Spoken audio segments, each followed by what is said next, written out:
ಹೇಳಿ ಕೂಡ ಇದನ್ನ ನೋಡ್ತಾ ಬಂದಿದ್ದೇವೆ. ಏನಿದೆ ಅಂದ್ರೆ ಮತದಾನದ ಹಕ್ಕು ಚಲಾಯಿಸುವ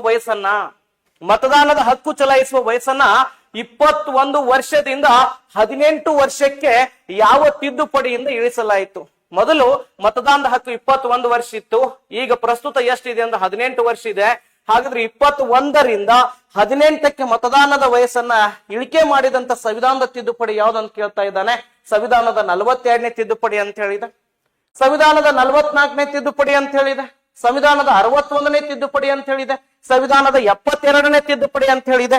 ಹಾಗಾದ್ರೆ ತಾವೆಲ್ಲರೂ ಈ ಕೂಡ ಈ ಪ್ರಶ್ನೆಗೆ ಸರಿಯಾಗಿರುವಂತ ಆನ್ಸರ್ ಅನ್ನು ಮಾಡಬೇಕು. ಸರ್ ಸಿ ಅಂತ ಹೇಳ್ತಾ ಇದ್ದೀರಿ. ಹಾಗಾದ್ರೆ ಈ ಒಂದು 28ನೇ ಪ್ರಶ್ನೆಗೆ ಸರಿಯಾಗಿರುವಂತ ಆನ್ಸರ್ ಯಾವುದು ಅಂದ್ರೆ ಆಪ್ಷನ್ ಸಿ ಅನ್ನುವಂಥದ್ದು ಸರಿಯಾಗಿರುವಂತ ಉತ್ತರ ಆಗ್ತಾ ಬರ್ತದೆ. ಸರ್ ಹಾಗಾದ್ರೆ ಈ ಒಂದು ಪ್ರಶ್ನೆಗೆ ಸಂಬಂಧಿಸಿದಂತೆ ತಾವೆಲ್ಲರೂ ಕೂಡ ಚರ್ಚೆಯನ್ನ ಮಾಡ್ಬೇಕಾಗ್ತದ. ಏನು ಅಂದ್ರೆ 61ನೇ ತಿದ್ದುಪಡಿ ಯಾವಾಗ ಆಗ್ತದ ಅಂತ ಹೇಳಿ ಪ್ರಶ್ನೆಯನ್ನು ಕೇಳ್ತಾ ಬಂದಿದ್ದಾನೆ. 61ನೇ ತಿದ್ದುಪಡಿ ಯಾವಾಗ ಜಾರಿಯಾಗುತ್ತದೆ ಅಂತ ಹೇಳಿ ಪ್ರಶ್ನೆಯನ್ನು ಕೇಳ್ತಾ ಬಂದಿದ್ದಾನೆ. ಹಾಗಾದ್ರೆ 61ನೇ ತಿದ್ದುಪಡಿ ಆದಂತ ಸಂದರ್ಭದಲ್ಲಿ ಭಾರತದ ಪ್ರಧಾನಮಂತ್ರಿ ಯಾರಾಗಿದ್ರು ಅನ್ನುವಂತ ವಿಚಾರವನ್ನ ಕೇಳ್ತಾ ಬಂದಿದ್ದಾನೆ. ನೆನಪಿಟ್ಕೊಳ್ಳಿ ಸರ, ಭಾರತ ಸಂವಿಧಾನಕ್ಕೆ 61ನೇ ತಿದ್ದುಪಡಿ ಯಾವಾಗ ಆಗ್ತದ ಅಂದ್ರ 1988ರಲ್ಲಿ ಆಗ್ತದ. ಭಾರತ ಸಂವಿಧಾನದ 61ನೇ ತಿದ್ದುಪಡಿಯ ಮೂಲಕ 1988ರಲ್ಲಿ ಏನ್ ಮಾಡ್ತೀವಿ ಅಂತ ಹೇಳಿ ಬಂದಾಗ ಮತದಾನದ ವಯಸ್ಸನ್ನು 21ರಿಂದ 18ಕ್ಕೆ ಇಳಿಕೆ ಮಾಡ್ತೀವಿ. 18 ವರ್ಷ ಮೇಲ್ಪಟ್ಟಂತಹ ಎಲ್ಲಾ ಸ್ತ್ರೀ ಮತ್ತು ಪುರುಷರು ಯಾವುದೇ ರೀತಿಯಾಗಿರುವಂತಹ ಭೇದ ಭಾವವಿಲ್ಲದೆ ಮತಗಟ್ಟೆಗೆ ಹೋಗಿ ತಮಗೆ ಬೇಕಾಗಿರುವಂತಹ ಪ್ರತಿನಿಧಿಗಳನ್ನ ಆಯ್ಕೆ ಮಾಡುವಂತಹ ಸ್ವಾತಂತ್ರ್ಯ ಇದೆ. ಅದನ್ನ ನಾವು ಸಾರ್ವತ್ರಿಕ ವಯಸ್ಕ ಮತದಾನ ಪದ್ಧತಿ ಅಂತ ಹೇಳಿ ಕರಿತಾ ಬರ್ತೀವಿ. ಸಾರ್ವತ್ರಿಕ ವಯಸ್ಕ ಮತದಾನ ಪದ್ಧತಿ ಅಂತ ಹೇಳಿ ಕರಿತೀವಿ. 61ನೇ ತಿದ್ದುಪಡಿ ಆಗಿದ್ದು 1988. ಆದ್ರೆ ಇದು ಜಾರಿಗೆ ಬಂದಿದೆ ಯಾವಾಗಂದ್ರ 1989ರಲ್ಲಿ ಸ್ನೇಹಿತರೆ ಇದು ಜಾರಿಗೆ ಬರ್ತದ. ಹಾಗಾದ್ರ ಇದು ಜಾರಿಗೆ ಬಂದಂತ ಸಂದರ್ಭದಲ್ಲಿ ಸರ್ ಯಾರು ಭಾರತದ ಪ್ರಧಾನ ಮಂತ್ರಿ ಇದ್ರು ಅಂತ ಹೇಳಿ ಪ್ರಶ್ನೆಯನ್ನು ಕೇಳ್ತಾ ಬರ್ತಾನ. ಹಾಗಾದ್ರ ಈ ಸಂದರ್ಭದಲ್ಲಿ ಭಾರತದ ಪ್ರಧಾನ ಮಂತ್ರಿಗಳು ಯಾರಿದ್ರು ಅನ್ನುವಂತ ವಿಚಾರವನ್ನ ತಾವೆಲ್ಲರೂ ಕೂಡ ಕಾಮೆಂಟ್ ಬಾಕ್ಸ್ ಅಲ್ಲಿ ಬೇಗ ಆನ್ಸರ್ ಅನ್ನ ಮಾಡ್ಲಿಕ್ಕೆ ಸಾಧ್ಯವಾಗಿರ್ಬೇಕು. ಭಾರತದ ಅತಿ ಕಿರಿಯ ಪ್ರಧಾನಿ ಅಂತ ಹೇಳಿ ಕರಿತೀವಿ ನಾವು. ಭಾರತದ ಅತಿ ಕಿರಿಯ ಪ್ರಧಾನಿ ಅಂತ ಹೇಳಿ ಕರಿತಾ ಬರ್ತೀವಿ. ಹಾಗಾದ್ರ ಈ ಸಂದರ್ಭದಲ್ಲಿ ಭಾರತದ ಪ್ರಧಾನ ಮಂತ್ರಿ ಯಾರಿದ್ರು ಅನ್ನುವಂತ ವಿಚಾರವನ್ನ ತಾವೆಲ್ಲರೂ ಕೂಡ ಕಾಮೆಂಟ್ ಬಾಕ್ಸ್ ಅಲ್ಲಿ ತಿಳಿಸ್ಲಿಕ್ಕೆ ಸಾಧ್ಯವಾಗಿರ್ಬೇಕು. ವೆರಿ ಗುಡ್, ರಾಜೀವ್ ಗಾಂಧಿ ಅಂತ ಹೇಳ್ತಾ ಇದ್ರಿ. ಹಾಗಾದ್ರೆ ಈ ಸಂದರ್ಭದಲ್ಲಿ ಭಾರತದ ಪ್ರಧಾನಮಂತ್ರಿ ಯಾರಿದ್ರು ಅಂದ್ರ ರಾಜೀವ್ ಗಾಂಧಿ ಅವರು ಇದ್ರು ಅನ್ನುವಂತ ವಿಚಾರ ನೆನಪಿಟ್ಕೊಳ್ರಿ. ಹಾಗಾದ್ರೆ ಸರ ಭಾರತದಲ್ಲಿ ಮತದಾನ ಮಾಡ್ಲಿಕ್ಕೆ ಕನಿಷ್ಠ ಎಷ್ಟು ವರ್ಷ ವಯಸ್ಸು ಬೇಕಂದ್ರೆ 18 ವರ್ಷ ವಯಸ್ಸು ಬೇಕು. ಆದ್ರೆ ಒಂದು ವಿಚಾರ ನೆನಪಿಟ್ಕೊಳ್ರಿ, ನೀವು ರಾಜ್ಯಸಭೆಗೆ ಸ್ಪರ್ಧೆ ಮಾಡ್ಬೇಕಾಗಿತ್ತಂದ್ರೆ 30 ವರ್ಷ ವಯಸ್ಸಾಗಿರ್ಬೇಕು. ಲೋಕಸಭೆಗೆ ಸ್ಪರ್ಧೆ ಮಾಡ್ಬೇಕಾಗಿತ್ತಂದ್ರೆ ನಿಮ್ಗೆ 25 ವರ್ಷ ವಯಸ್ಸಾಗ್ಬೇಕು. ರಾಜ್ಯಸಭೆಗೆ ಸ್ಪರ್ಧೆ ಮಾಡ್ಬೇಕಾಗಿತ್ತಂದ್ರೆ 30 ವರ್ಷ ವಯಸ್ಸಾಗಿರ್ಬೇಕು. ಲೋಕಸಭೆಗೆ ಸ್ಪರ್ಧೆ ಮಾಡ್ಬೇಕಾದ್ರೆ 25 ವರ್ಷ ವಯಸ್ಸಾಗಿರ್ಬೇಕು. ಅದೇ ರೀತಿ ವಿಧಾನ ಪರಿಷತ್ತಿಗೆ ಸ್ಪರ್ಧೆ ಮಾಡ್ಬೇಕಾದ್ರೆ 30 ವರ್ಷ ವಯಸ್ಸಾಗಿರ್ಬೇಕು. ವಿಧಾನಸಭೆಗೆ ಸ್ಪರ್ಧೆ ಮಾಡ್ಬೇಕಾದ್ರೆ 25 ವರ್ಷ ವಯಸ್ಸಾಗಿರ್ಬೇಕು. ರಾಷ್ಟ್ರಪತಿ ಹುದ್ದೆಗೆ ಸ್ಪರ್ಧೆ ಮಾಡ್ಬೇಕಾಗಿತ್ತಂದ್ರೆ 35 ವರ್ಷ ವಯಸ್ಸು ಬೇಕು. ಉಪರಾಷ್ಟ್ರಪತಿ ಹುದ್ದೆಗೆ ಸ್ಪರ್ಧೆ ಮಾಡ್ಬೇಕಾಗಿತ್ತಂದ್ರೆ 35 ವರ್ಷ ವಯಸ್ಸು ಬೇಕು. ಎಷ್ಟು ವರ್ಷ? 35 ವರ್ಷ. ಪ್ರಧಾನಮಂತ್ರಿ ಹುದ್ದೆ ಅಥವಾ ಯಾವುದೋ ಒಂದು ಮಂತ್ರಿ ಆಗ್ಬೇಕಾಗಿತ್ತನ್ನ ಕನಿಷ್ಠ ನನಗೆ ಎಷ್ಟು ವರ್ಷ ವಯಸ್ಸು ಬೇಕು ಅಂದ್ರ ಕನಿಷ್ಠ 25 ವರ್ಷ ವಯಸ್ಸಾಗಿರ್ಬೇಕನ್ನುವಂತ ವಿಚಾರವು ಕೂಡ ನೆನಪಿಟ್ಕೊಡ್ರಿ. ಸರ್ ಇನ್ನ 42ನೇ ತಿದ್ದುಪಡಿ ಕೂಡ ಇಂಪಾರ್ಟೆಂಟ್ ಆಗ್ತದ. 42 ಮತ್ತು 44. ಸರ್ ಇಲ್ಲಿ ಭಾರತ ಸಂವಿಧಾನದ 42ನೇ ತಿದ್ದುಪಡಿ ಯಾವಾಗ ಆಗ್ತದ, ಯಾವುದಕ್ಕೆ ಸಂಬಂಧಿಸಿದೆ ನೋಡೋಣ. ಆನ್ಸರ್ ಮಾಡ್ರಿ ಯಾವ್ಯಾವ ವಿಷಯಗಳನ್ನ ಸೇರ್ಪಡೆ ಮಾಡ್ತೀವಿ.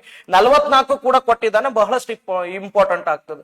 42ನೇ ತಿದ್ದುಪಡಿ ಆಗಿದ್ದು 1976ರಲ್ಲಿ, 44ನೇ ತಿದ್ದುಪಡಿ ಆಗಿದ್ದು 1978ರಲ್ಲಿ.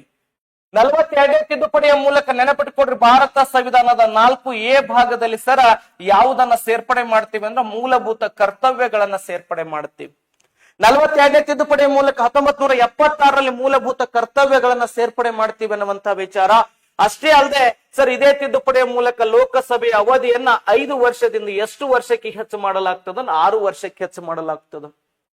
ಇದೇ ತಿದ್ದುಪಡಿಯ ಮೂಲಕ ಪ್ರಸ್ತಾವನೆಗೆ ಸಮಾಜವಾದಿ, ಜಾತ್ಯತೀತ, ಐಕ್ಯತೆ ಅನ್ನುವಂತ ಪದಗಳನ್ನ ಪ್ರಸ್ತಾವನೆಗೆ ಸೇರ್ಪಡೆ ಮಾಡಲಾಗ್ತದೆ. ಸಮಾಜವಾದಿ, ಜಾತ್ಯತೀತ, ಐಕ್ಯತೆ, ಅದಕ್ಕಾಗಿ ಈ ತಿದ್ದುಪಡಿಯನ್ನ ಮಿನಿ ಸಂವಿಧಾನ ಅಥವಾ ಇಂದಿರಾ ಸಂವಿಧಾನ ಅಂತ ಹೇಳಿ ಕರೆಯಲಾಗುತ್ತೆ. ಸರ್ 44ನೇ ತಿದ್ದುಪಡಿಯ ಮೂಲಕ 1978ರಲ್ಲಿ ಆಸ್ತಿ ಹಕ್ಕು ಏನು ಮೂಲಭೂತ ಹಕ್ಕಾಗಿತ್ತಲ್ಲ, ಆ ಆಸ್ತಿ ಹಕ್ಕನ ಮೂಲಭೂತ ಹಕ್ಕುಗಳ ಪಟ್ಟಿಯಿಂದ ತೆಗೆದು ಸಂವಿಧಾನದ 300A ವಿಧಿಯಲ್ಲಿ ಸರ ಇದೊಂದ ಕಾನೂನಾತ್ಮಕ ಹಕ್ಕನ್ನಾಗಿಟ್ಟಿದ್ದಾರೆ. ಪ್ರಸ್ತುತ ಆಸ್ತಿ ಹಕ್ಕು ಭಾರತದಲ್ಲಿ ಕಾನೂನಾತ್ಮಕ ಹಕ್ಕಾಗಿದೆ. ಭಾರತ ಸಂವಿಧಾನದ 300A ವಿಧಿಯಲ್ಲಿ ಇದೆ ಅನ್ನುವಂತ ವಿಚಾರವೂ ಕೂಡ ನೆನಪಿಟ್ಕೊಳ್ಬೇಕು. ಇದೇ ತಿದ್ದುಪಡಿಯ ಮೂಲಕ ಲೋಕಸಭೆಯ ಅವಧಿಯನ್ನು 6 ವರ್ಷದಿಂದ 5 ವರ್ಷಕ್ಕೆ ಸಹಿತ ಇಳಿಕೆ ಮಾಡಲಾಗ್ತದೆ. ಹಾಗಾದ್ರೆ ಇಷ್ಟೇ ಪ್ರಶ್ನೆಯನ್ನು ಕೇಳಿಬಿಡ್ತಾನೇನು? ಇಲ್ಲಿಯವರೆಗೆ ಭಾರತ ಸಂವಿಧಾನಕ್ಕೆ ಸುಮಾರು 106 ತಿದ್ದುಪಡಿಗಳಾಗಿದ್ದಾವೆ ಅನ್ನುವಂತ ವಿಚಾರ ತಮಗೆ ಗೊತ್ತಿದೆ. ಭಾರತ ಸಂವಿಧಾನದ ತಿದ್ದುಪಡಿಯ ಬಗ್ಗೆ ತಿಳಿಸುವಂತ ವಿಧಿ ಕೇಳಬಹುದು 368ನೇ ವಿಧಿ. ತಿದ್ದುಪಡಿ ವಿಧಾನವನ್ನು ಯಾವ ದೇಶದಿಂದ ಎರವಲು ಪಡ್ಕೊಂಡಿವೆ ಅಂತ ಹೇಳಿ ಪ್ರಶ್ನೆಯನ್ನು ಕೇಳಬಹುದು. ದಕ್ಷಿಣ ಆಫ್ರಿಕಾದಿಂದ ಎರವಲು ಪಡ್ಕೊಂಡಿವೆ. ಭಾರತ ಸಂವಿಧಾನದ 20ನೇ ಭಾಗ ಸಂವಿಧಾನದ ತಿದ್ದುಪಡಿಗೆ ಸಂಬಂಧಿಸಿದೆ ಅನ್ನುವಂತ ವಿಚಾರ ನೆನಪಿಟ್ಕೊಳ್ರಿ. ಭಾರತ ಸಂವಿಧಾನಕ್ಕೆ ಮೊದಲ ತಿದ್ದುಪಡಿ ಆಗಿದ್ದು 1951 ಜೂನ್ 18ರಂದು ಭಾರತ ಸಂವಿಧಾನಕ್ಕೆ ಮೊದಲೇ ತಿದ್ದುಪಡಿ ಆಗ್ತದ. ಈ ತಿದ್ದುಪಡಿಯ ಮೂಲಕ ಭಾರತ ಸಂವಿಧಾನಕ್ಕೆ 9ನೇ ಅನುಸೂಚಿಯನ್ನ ಸೇರಿಸಲಾಗ್ತದ. ಹಾಗಾದ್ರೆ ಈ 9ನೇ ಅನುಸೂಚಿ ಯಾವುದಕ್ಕೆ ಸಂಬಂಧಿಸಿದೆ ಅಂತ ಕೇಳಿದ್ದ ಅಂದ್ರ ಭೂ ಸುಧಾರಣೆಗೆ ಸಂಬಂಧಿಸಿದೆ. ಯಾವುದಕ್ಕೆ ಸಂಬಂಧಿಸಿದೆ ಸ್ನೇಹಿತರೆ? ಭೂ ಸುಧಾರಣೆಗೆ ಸಂಬಂಧಿಸಿದೆ ಅನ್ನುವಂತ ವಿಚಾರವು ಕೂಡ ತಮಗೆಲ್ಲರಿಗೂ ಕೂಡ ನೆನಪಿಟ್ಕೊಡ್ರಿ. ವೆರಿ ಗುಡ್, ಎಕ್ಸಲೆಂಟ್ ಆನ್ಸರ್ ಮಾಡ್ತಾ ಇದ್ದೀರಿ. ಹಾಗಾದ್ರೆ ನಂತರ ಕಾಲಾವಧಿಯಲ್ಲಿ ಏನ್ ಪ್ರಶ್ನೆ ಇದೆ ನೋಡ್ರಿ ಸರ್. ನಾವು ಯಾವ ಪ್ರಶ್ನೆ ಪತ್ರಿಕೆಯನ್ನು ಬಿಡಿಸ್ತಾ ಇದ್ದೀವಿ ಅಂದ್ರೆ PC 2024ರಲ್ಲಿ ಸಿವಿಲ್ PC ಪ್ರಶ್ನೆ ಪತ್ರಿಕೆಯನ್ನು ಚರ್ಚೆ ಮಾಡ್ತಾ ಇದ್ದೀವಿ. 27ನೇ ಪ್ರಶ್ನೆ, ರಾಜನೀತಿಯ ನಿರ್ದೇಶನ ತತ್ವಗಳನ್ನ ಈ ಕೆಳಗಿನ ಯಾವ ಲೇಖನಗಳಲ್ಲಿ ಸೇರಿಸಲಾಗಿದೆ?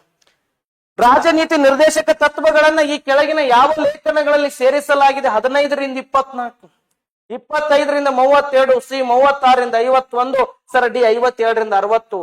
ಸರ ಅದರಲ್ಲಿ 2024ರಲ್ಲಿ ರಾಜನೀತಿ ನಿರ್ದೇಶಕ ತತ್ವಗಳು ಒಂದು 70% ಪ್ರಶ್ನೆ ಪತ್ರಿಕೆಯಲ್ಲಿ ಬಂದು ಹೋಗಿದೆ. ಸರ್ ಈ ರಾಜನೀತಿ ನಿರ್ದೇಶಕ ತತ್ವಗಳು ಅಂತ ಬಂದಾಗ ಭಾರತ ಸಂವಿಧಾನದ ಯಾವ ಭಾಗದಲ್ಲಿ ಕಂಡು ಬರ್ತಾವ? ಹಾಗಾದ್ರೆ ರಾಜನೀತಿ ನಿರ್ದೇಶಕ ತತ್ವಗಳಿಗೆ ಸಂಬಂಧಪಟ್ಟಿರುವಂತ ವಿಧಿಗಳು ಯಾವುದು? ಈ ರಾಜನೀತಿ ನಿರ್ದೇಶಕ ತತ್ವಗಳ ಪ್ರಮುಖ ಉದ್ದೇಶ ಏನಾಗಿದೆ? ಹಾಗಾದ್ರೆ ಇಲ್ಲಿ 3 ಮಾದರಿಯ ತತ್ವಗಳು ಕಂಡು ಬರ್ತಾವ. ಈ 3 ಮಾದರಿಯ ತತ್ವಗಳು ಯಾವ್ಯಾವ ಅನ್ನುವಂತ ವಿಚಾರ ಗೊತ್ತಿರಬೇಕಾಗ್ತದ. ಸರ್ ಮೂಲಭೂತ ಹಕ್ಕುಗಳು ನ್ಯಾಯ ರಕ್ಷಿತವಾದ್ರ ರಾಜನೀತಿ ನಿರ್ದೇಶಕ ತತ್ವಗಳಿಗೆ ನ್ಯಾಯಾಲಯದ ರಕ್ಷಣೆ ಇಲ್ಲ ಅನ್ನುವಂತ ವಿಚಾರವನ್ನು ಕೂಡ ತಮಗೆಲ್ಲರಿಗೂ ಕೂಡ ನೆನಪಿಟ್ಬೇಕು. ಹಾಗಾದ್ರ ಈ ರಾಜನೀತಿ ನಿರ್ದೇಶಕ ತತ್ವಗಳನ್ನ ಯಾವ ದೇಶದಿಂದ ಎರವಲು ಪಡ್ಕೊಂಡಾರ? ಯಾವ ದೇಶಗಳಿಂದ ಎರವಲು ಪಡ್ಕೊಂಡಿದ್ದಾರೆ?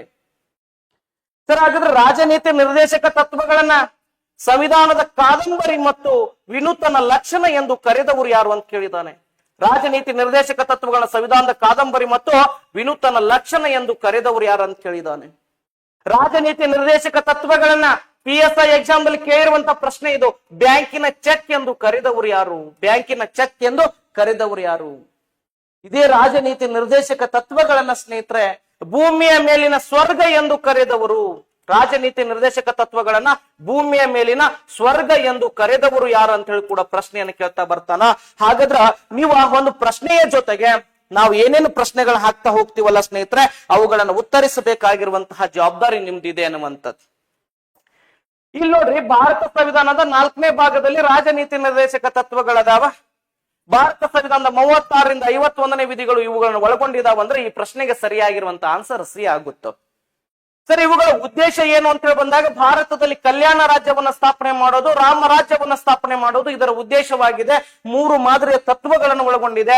ಸಮಾಜವಾದಿ ತತ್ವಗಳು, ಉದಾರವಾದಿ ತತ್ವಗಳು, ಗಾಂಧಿವಾದಿ ತತ್ವಗಳು. ಪ್ರಶ್ನೆ ಕೇಳಿದಾನೆ, ಗಾಂಧಿವಾದಿ ತತ್ವಗಳು ಭಾರತ ಸಂವಿಧಾನದ ಯಾವ ಭಾಗದಲ್ಲಿ ಅದಾವ? 4ನೇ ಭಾಗ. ರಾಜನೀತಿ ನಿರ್ದೇಶಕ ತತ್ವಗಳಲ್ಲಿ ಗಾಂಧಿವಾದಿ ತತ್ವಗಳದಾವ. ಯಾವ ದೇಶದಿಂದ ಎರವಲು ಪಡ್ಕೊಂಡಾರ ಅಂತ ಹೇಳಿ ಮಾಡಿ PSI ಎಕ್ಸಾಮ್ ದಲ್ಲಿ ಕೇಳಿದ್ದ. 545 PSI ಎಕ್ಸಾಮ್ ದಲ್ಲಿ ಇದೇ ರಾಜನೀತಿ ನಿರ್ದೇಶಕ ತತ್ವಗಳನ್ನ ಯಾವ ದೇಶದಿಂದ ಎರವಲು ಪಡ್ಕೊಂಡಾರ ಅಂದ್ರೆ ಐರ್ಲೆಂಡ್ ದೇಶದಿಂದ ಎರವಲು ಪಡ್ಕೊಂಡಾರ. ಇದನ್ನ ಸಂವಿಧಾನದ ಕಾದಂಬರಿ ಮತ್ತು ವಿನೂತನ ಲಕ್ಷಣ ಅಂತ ಹೇಳಿ ಕರೆದಂತವ್ರು ಡಾಕ್ಟರ್ BR ಅಂಬೇಡ್ಕರ್ ಅವರು ಕರೀತಾ ಬರ್ತಾರ. ಬ್ಯಾಂಕಿನ ಚೆಕ್ ಅಂತ ಹೇಳಿ ಕರೆದಂತವ್ರು KT ಶಾ ಮತ್ತೆ ಯಾವ್ದ್ರ ಕಾಫಿ ಶಾ ಅದಲ್ಲ, KT ಶಾ ಅನ್ನುವಂತವ್ರು ಬ್ಯಾಂಕಿನ ಚೆಕ್ ಅಂತ ಹೇಳಿ ಕರೀತಾರ. ಭೂಮಿಯ ಮೇಲಿನ ಸ್ವರ್ಗ ಅಂತ ಹೇಳಿ ಕರೆದಂತವ್ರು MC ಚಾಂಗ್ಲಾ ಅನ್ನುವಂತವ್ರು ಭೂಮಿಯ ಮೇಲಿನ ಸ್ವರ್ಗ ಅಂತ ಹೇಳಿ ಕರೀತಾ ಬರ್ತಾರ. ಹಾಗಾದ್ರೆ ಇಲ್ಲಿ ಪ್ರಶ್ನೆ ಸರ್ ಕೆಲವೊಂದು ಇಂಪಾರ್ಟೆಂಟ್ ಆಗಿ ಕೇಳ್ತಾ ಬರ್ತಾನ. ಏಕರೂಪ ನಾಗರಿಕ ಸಂಹಿತೆಯ ಬಗ್ಗೆ ತಿಳಿಸುವಂತ ವಿಧಿ ಯಾವ್ದು? ನೋಡೋಣ, ಆನ್ಸರ್ ಮಾಡ್ರಿ. ಸರ್ ಏಕರೂಪ ನಾಗರಿಕ ಸಂಹಿತೆಯ ಬಗ್ಗೆ ತಿಳಿಸುವಂತ ಭಾರತ ಸಂವಿಧಾನದ ವಿಧಿ ಯಾವ್ದು ಅಂತ ಕೇಳ್ತಾ ಇದ್ದೀನಿ ನಾನು. ಸರ್ A ಇದೆ 40, B ಇದೆ 44, C ಇದೆ 50, D ಇದೆ 51. ನೋಡೋಣ, ಏಕರೂಪ ನಾಗರಿಕ ಸಂಹಿತೆಗೆ ಸಂಬಂಧಿಸಿದಂತೆ ಪ್ರಶ್ನೆಯನ್ನ ಕೇಳ್ತಾ ಬಂದಿದ್ದಾನೆ. ಏಕರೂಪ ನಾಗರಿಕ ಸಂಹಿತೆಯನ್ನು ಅಳವಡಿಸಿಕೊಂಡ ಮೊಟ್ಟ ಮೊದಲ ರಾಜ್ಯ ಯಾವುದನ್ನ? ಗೋವಾ. ಭಾರತದಲ್ಲಿ ಪೋರ್ಚುಗೀಸರ ಅಲ್ಬುಕರ್ಕ್ ಆಡಳಿತವನ್ನು ಮಾಡ್ತಾ ಇರಬೇಕಾದ್ರೆ ಏಕರೂಪ ನಾಗರಿಕ ಸಂಹಿತೆಯನ್ನ ಜಾರಿ ಮಾಡಿದ್ದ. ಭಾರತ ಸ್ವತಂತ್ರ ನಂತರ ಮೊಟ್ಟ ಮೊದಲ ಬಾರಿಗೆ ಏಕರೂಪ ನಾಗರಿಕ ಸಂಹಿತೆಯನ್ನು ಅಳವಡಿಸಿಕೊಂಡ ರಾಜ್ಯ ಯಾವುದನ್ನು? ಉತ್ತರಾಖಂಡ. ಇದನ್ನು ಕೂಡ ಇತ್ತೀಚಿನ ಎಕ್ಸಾಮ್ ದಲ್ಲಿ ಪ್ರಶ್ನೆಯನ್ನು ಕೇಳಿದ್ದಾನೆ. ಸ್ವತಂತ್ರ ನಂತರ ಏಕರೂಪ ನಾಗರಿಕ ಸಂಹಿತೆಯನ್ನು ಅಳವಡಿಸಿಕೊಂಡ ಭಾರತದ ಮೊದಲ ರಾಜ್ಯ ಉತ್ತರಾಖಂಡ ರಾಜ್ಯ. ಹಾಗಾದ್ರ ಏಕರೂಪ ನಾಗರಿಕ ಸಂಹಿತೆಯ ಬಗ್ಗೆ ತಿಳಿಸುವಂತ ವಿಧಿ ಯಾವುದು ಅಂತ ಕೇಳಿದೆ. ಸರ್ ತಾವೆಲ್ಲರೂ ಕೂಡ 44 ಅಂತ ಹೇಳಿ ಆಗ್ತಾ ಇದ್ದೀರಿ, ಕರೆಕ್ಟ್ ಆಗಿದೆ. ಹಾಗಾದ್ರೆ 40ನೇದು ಪಂಚಾಯಿತಿಗಳ ಸ್ಥಾಪನೆಯ ಬಗ್ಗೆ ತಿಳಿಸ್ತದೆ. 40ನೇದು ಪಂಚಾಯಿತಿಗಳ ಸ್ಥಾಪನೆಯ ಬಗ್ಗೆ ತಿಳಿಸ್ತಾ ಬರ್ತದೆ, ನೆನಪಿಟ್ಕೊಳ್ರಿ. ಪಂಚಾಯಿತಿಗಳ ಸ್ಥಾಪನೆಯ ಬಗ್ಗೆ ತಿಳಿಸ್ತದ. 50ನೇದು ಸರ್ ಏನ್ ತಿಳಿಸ್ತದ ಅಂದ್ರ ಕಾರ್ಯಾಂಗದಿಂದ ನ್ಯಾಯಾಂಗವನ್ನ ಪ್ರತ್ಯೇಕವನ್ನ ಮಾಡ್ಬೇಕಂತ ಹೇಳ್ತದ. ಕಾರ್ಯಾಂಗದಿಂದ ನ್ಯಾಯಾಂಗವನ್ನ ಪ್ರತ್ಯೇಕ. 51ನೇದು ಅಂತಾರಾಷ್ಟ್ರೀಯ ಶಾಂತಿ ಮತ್ತು ಭದ್ರತೆಯ ಬಗ್ಗೆ ಮಾತನಾಡ್ತಾ ಬರ್ತದ. ಅದು ವಿಚಾರವು ಕೂಡ ನೆನಪಿಟ್ಕೊಳ್ರಿ. ಇತ್ತೀಚಿನ ಎಕ್ಸಾಮ್ ದಲ್ಲಿ ಏಕರೂಪ ನಾಗರಿಕ ಸಂಹಿತೆಯ ಮೇಲೆ ಪ್ರಶ್ನೆಯನ್ನ ಮಾಡ್ತಾ ಬಂದಿದ್ದಾನ ಸ್ನೇಹಿತರೆ. ಅದಕ್ಕೆ ಸಂಬಂಧಿಸಿದಂತೆ ಉತ್ತರ ಗೊತ್ತಿರಬೇಕು. ಹಾಗಾದ್ರೆ ನಂತರದಲ್ಲಿ ಪ್ರಶ್ನೆ ಏನಿದೆ? ಸಂವಿಧಾನ ಸಭೆಯಲ್ಲಿ ವಸ್ತುನಿಷ್ಠ ನಿರ್ಣಯವನ್ನ ಯಾರು ಮಂಡಿಸಿದರು ಅಂತೇಳಿ ಪ್ರಶ್ನೆ ಕೇಳಿದ ನೋಡ್ರಿ. ಈ ಒಂದು ಶಬ್ದ ಹೊಸದಲ್ಲ, ಹಿಂದೆ ಎಕ್ಸಾಮ್ ದಲ್ಲಿ ಕೇಳಿದ. ಅದಕ್ಕಾಗಿ previous year question paper important ಆಗ್ತಾ ಬರ್ತಾವ ಸ್ನೇಹಿತರೆ. ಸಂವಿಧಾನ ಸಭೆಯಲ್ಲಿ ವಸ್ತುನಿಷ್ಠ ನಿರ್ಣಯವನ್ನ ಯಾರು ಮಂಡಿಸಿದರು ಅಂತೇಳಿ ಪ್ರಶ್ನೆಯನ್ನ ಕೊಟ್ಟಿದ್ದಾನೆ. ನೀವೆಲ್ಲರೂ ಕೂಡ ಪುಸ್ತಕದಲ್ಲಿ ಧ್ಯೇಯಗಳ ನಿರ್ಣಯ, ಉದ್ದೇಶಗಳ ನಿರ್ಣಯ ಅಂತ ಹೇಳಿ ಓದಿರ್ತೀರಿ. ಆ ಧ್ಯೇಯಗಳ ನಿರ್ಣಯ, ಉದ್ದೇಶಗಳ ನಿರ್ಣಯ ಅಥವಾ ಇವತ್ತಿನ ಪ್ರಸ್ತಾವನೆಯನ್ನ ಕೊಟ್ಟವರು ಯಾರು ಅಂತ ಹೇಳಿ ಕೊಟ್ಟಿದ್ದಾನೆ? ಡಾಕ್ಟರ್ ಬಾಬು ರಾಜೇಂದ್ರ ಪ್ರಸಾದ್ ಇದೆ. ಈ ಪದವನ್ನ ನೆನಪಿಟ್ಕೊಡು ಸ್ನೇಹಿತರೆ.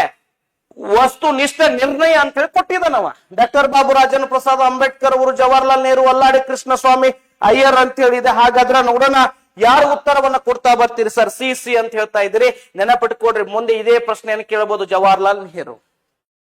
ಸರ್ ಈ ಜವಾಹರ್ಲಾಲ್ ನೆಹರು ಅವರು ಸಂವಿಧಾನ ರಚನಾ ಸಭೆಗೆ ಧ್ಯೇಯಗಳ ನಿರ್ಣಯ ಅಥವಾ ಉದ್ದೇಶಗಳ ನಿರ್ಣಯ ಅಥವಾ ವಸ್ತುಗಳ ನಿರ್ಣಯವನ್ನ ಯಾವಾಗ ಕೊಟ್ಟರು ಅಂತ ಹೇಳಿ ಬಂದಾಗ 1946 ಡಿಸೆಂಬರ್ 13ನೇ ತಾರೀಕು ಸರ ಉದ್ದೇಶಗಳ ನಿರ್ಣಯ ಅನ್ನುವಂತ ಹೆಸರಿನಲ್ಲಿ ಸಂವಿಧಾನದ ಪ್ರಸ್ತಾವನೆಯನ್ನ ಸಂವಿಧಾನ ರಚನಾ ಸಭೆಯ ಮುಂದೆ ಇಡ್ತಾರೆ. 1946 ಡಿಸೆಂಬರ್ 13ನೇ ತಾರೀಕು.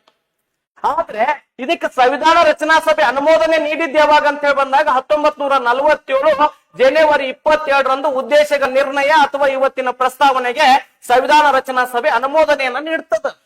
ಆದ್ರೆ ಅಂಗೀಕಾರ ಮಾಡ್ಕೊಂಡಿದ್ದು 1949 ನವೆಂಬರ್ 26. ನೆನಪಿಟ್ಕೊಡ್ರಿ. ಸಂವಿಧಾನ ಮತ್ತು ಪ್ರಸ್ತಾವನೆ ಅಂಗೀಕಾರ ಆಗಿದ್ದ ಯಾವಾಗ ಅಂದ್ರ 1949 ನವೆಂಬರ್ 26ರಂದು ಸಂವಿಧಾನನೂ ಅಂಗೀಕಾರ ಆಗ್ತದೆ. ಅದೇ ದಿನ ಪ್ರಸ್ತಾವನೆ ಅಂಗೀಕಾರ ಆಗ್ತದೆ. ಆದ್ರೆ ಅನುಮೋದನೆ ನೀಡಿದ್ದು 1947 ಜನವರಿ 22. ಹಾಗಾದ್ರೆ ಇದನ್ನ ಸಂವಿಧಾನ ರಚನಾ ಸಭೆಯ ಮುಂದೆ ಮಂಡಿಸಿದವರು ಯಾರು ಅಂತ ಪ್ರಶ್ನೆ ಕೇಳಿದಾನೆ. ಅದು ಜವಾಹರ್ಲಾಲ್ ನೆಹರು ಅನ್ನುವಂತ ವಿಚಾರ ತಮಗೆಲ್ಲರಿಗೂ ಕೂಡ ನೆನಪಿಟ್ಕೊಳ್ರಿ. ಓಕೆ, ಹಾಗಾದ್ರ ನೆಕ್ಸ್ಟ್ ಪ್ರಶ್ನೆ ಏನ್ ಬರಬಹುದು ಸ್ನೇಹಿತರೆ? ಭಾರತ ಸಂವಿಧಾನದಲ್ಲಿ ಪ್ರಸ್ತಾವನೆ ಇದೆಯಲ್ಲ, ಈ ಪ್ರಸ್ತಾವನೆಯನ್ನ ಯಾವ ದೇಶದಿಂದ ಎರವಲು ಪಡ್ಕೊಂಡಿವಿ? ಬೇಗ ಬೇಗ ಆನ್ಸರ್ ಅನ್ನ ಮಾಡ್ತಾ ಬರ್ರಿ. ಹಾಗಾದ್ರೆ ಭಾರತ ಸಂವಿಧಾನದ ಪ್ರಸ್ತಾವನೆ ಅಂತೇಳಿ ಬಂದಾಗ ಇದನ್ನ ರಾಜಕೀಯ ಜಾತಕ ಎಂದು ಕರೆದವರು ಯಾರು? ಭಾರತ ಸಂವಿಧಾನದ ಪ್ರಸ್ತಾವನೆಯನ್ನ ರಾಜಕೀಯ ಜಾತಕ ಅಂತ ಹೇಳಿ ಕರೆದಂತವ್ರು ಯಾರು? ಭಾರತ ಸಂವಿಧಾನದ ಪ್ರಸ್ತಾವನೆಯನ್ನ ಗುರುತಿನ ಚೀಟಿ, ನೋಡ್ರಿ ಇದು ಬಹಳಷ್ಟು ಇಂಪಾರ್ಟೆಂಟ್, ಗುರುತಿನ ಚೀಟಿ ಎಂದು ಕರೆದವರು ಯಾರು? ಭಾರತ ಸಂವಿಧಾನದ ಪ್ರಸ್ತಾವನೆಯನ್ನ ಸಂವಿಧಾನದ ಒಡವೆ, ಭಾರತ ಸಂವಿಧಾನದ ಪ್ರಸ್ತಾವನೆಯನ್ನ ಸಂವಿಧಾನದ ಒಡವೆ ಅಂತ ಹೇಳಿ ಕರೆದಂತವ್ರು ಯಾರು? ಸಂವಿಧಾನದ ಒಡವೆ ಅಂತ ಹೇಳಿ ಕರೆದಂತವ್ರು ಯಾರು ಅಂತ ಹೇಳಿ ಕೂಡ ಪ್ರಶ್ನೆಯನ್ನ ಕೇಳ್ತಾ ಬರ್ತಾನೆ. ನೋಡೋಣ, ಆನ್ಸರ್ ಮಾಡ್ರಿ. ಭಾರತ ಸಂವಿಧಾನದ ಪ್ರಸ್ತಾವನೆಯನ್ನ